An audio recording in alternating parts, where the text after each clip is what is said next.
90 minutes business, l'invité. Avec nous ce midi, Christophe Jacquet, directeur général d'Havas Voyage. 85 ans d'existence, 40 millions de réservations au compteur. Bonjour Christophe Jacquet. Bonjour Sandra. Merci d'être avec nous sur notre plateau. On s'intéresse aux agences de voyage, aux réservations de voyage. Secteur, s'il en est, qui a énormément évolué ces dernières années au fil des crises. Comment le Covid a changé votre secteur ces 2 dernières années, on va dire ? Le Covid a été un détonateur en fait dans notre industrie, le détonateur d'une prise de conscience que finalement ce qu'on aimait quand on voyageait, c'est la proximité, c'est pouvoir être réassuré. Et ce qui s'est passé, rappelez-vous, en mars 2020. Oui. Quand le Covid a explosé, on avait des voyageurs qui étaient à destination, il y avait des voyageurs qui allaient partir. Et les machines à ce moment-là, le digital en particulier, a pas su traiter ce service après-vente en quelque sorte pour pouvoir soit rapatrier, soit pouvoir rembourser les billets d'avion. Et là, ça a été une fantastique opportunité aussi pour nous, agents de voyage, de remontrer toute la valeur de la relation humaine et de la disponibilité du savoir-faire de nos équipes. Allez-y.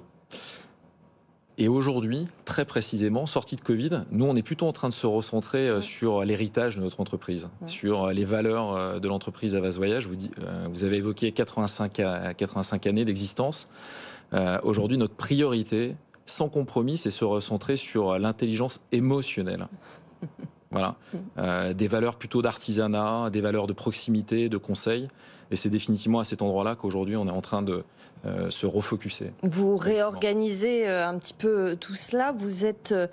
Vous avez réorganisé aussi la façon de travailler de vos conseillers. Avant, ils n'étaient pas spécialisés. Il y avait des destinations, on leur demandait un voyage. Maintenant, chaque conseiller est spécialisé dans une destination. Oui, exactement. C'est-à-dire depuis 2 ans, chaque agent de voyage maintenant a fait le choix avec le cœur et sa passion, c'est sa destination préférée, de se spécialiser, de substrat spécialisé sur la destination de cœur.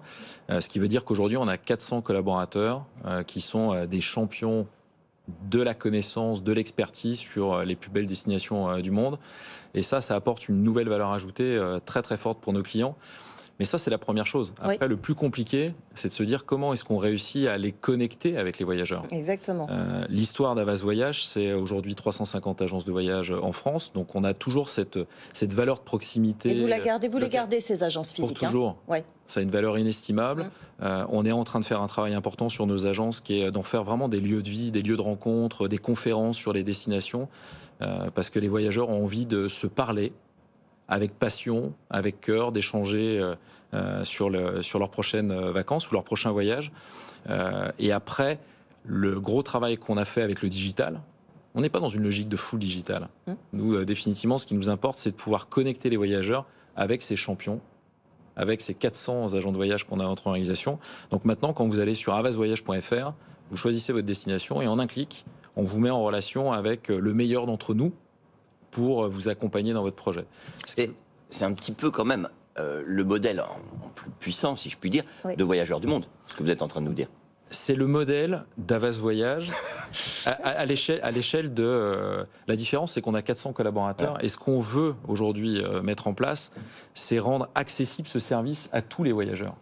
Quel que soit le projet de voyage, donc que ça soit des petits budgets ou des grands budgets, on part du principe que le voyage, quelque part voyager, ça a toujours été un luxe. Quand vous regardez le budget d'un voyage, quel que soit votre projet, c'est beaucoup d'argent. Voilà. Donc on se doit, nous, dans l'expérience qu'on offre à nos clients, apporter ce savoir-faire, apporter ce service. Donc on est en train de le rendre accessible à tous les voyageurs de France, quelle que soit leur localisation en France. Jean-Marc. Oui, vous représentez une forme de voyage. Thomas Cook a fini par y passer. Est-ce que vous n'avez pas peur que votre clientèle vieillisse? Est-ce que vous avez une appréciation de la réalité de qui sont vos clients? Ou est-ce que vous êtes en permanence dans l'idée que vous allez réussir à vous renouveler, que vous allez réussir à adhérer par le numérique à une clientèle plus jeune qui, effectivement, et pas forcément dans le voyage préparé, organisé. Eh ben, ça change ça. Et on est non seulement on n'a pas peur de ça, mais on est plutôt en train, en plus sorti de Covid, de prendre une longueur d'avance. Je vais vous donner quelques chiffres. On a plus de 50% de nos nouveaux clients qui sont des issus du digital et qui aujourd'hui recherchent une expérience se parler en fait. Voilà. Aujourd'hui, vous avez deux options en fait quand vous partez en voyage. C'est avec ce qu'on est en train de mettre en place. Soit vous passez des heures sur Internet et vous cherchez une épingle dans une botte de foin, au milieu de milliers de bottes de foin, soit vous décidez de vous mettre en relation avec un passionné et l'écouter pendant 1 heure pour qu'il vous accompagne à la construction de votre voyage. Et ça, c'est en train de faire un chemin incroyable.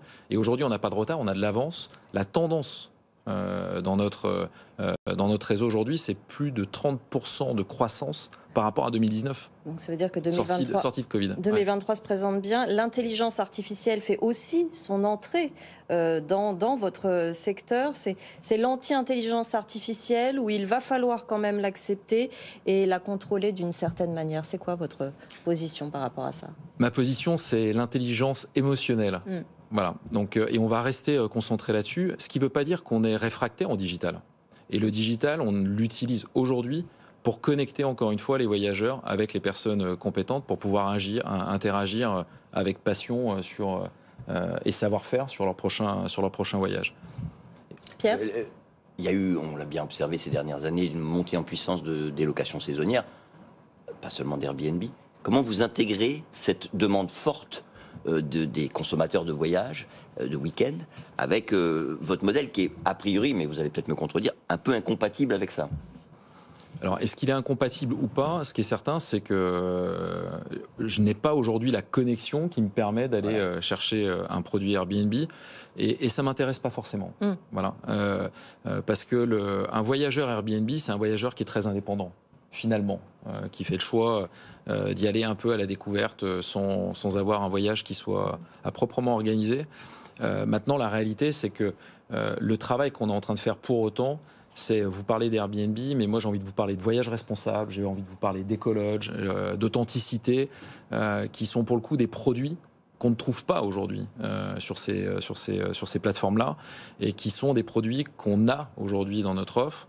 Qui sont des vraies offres complètes. Exactement, et parce qu'on est connecté avec tous les pays du monde, avec des personnes locales qui sont en mesure de nous apporter ces produits-là et les recommander à nos clients en fonction de ce qu'ils souhaitent. Combien de collaborateurs chez Havas Voyage? On a plus de 800 collaborateurs chez Havas Voyage, dont 400 qui sont dédiés qui sont nos super-héros. Les super conseillers. Voilà, exactement. Et définitivement, notre entreprise, elle est incarnée par j'ai beaucoup d'admiration par la passion qu'il dégage.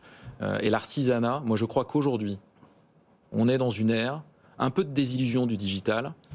Et regardez ce qui est en train de se passer avec la fissure de la métaverse, qui était un truc, il y a encore 18 mois, toutes les agences me parlaient, il faut avoir la métaverse, il faut exister à l'intérieur de cet environnement. Le truc est en train d'éclater pour revenir, à mon sens, sur l'artisanat. Et je crois qu'aujourd'hui, d'être artisan, c'est être moderne, plus que jamais. Artisan du voyage. Merci beaucoup, Christophe Jacquet, d'être venu nous voir, directeur général d'Havas Voyage.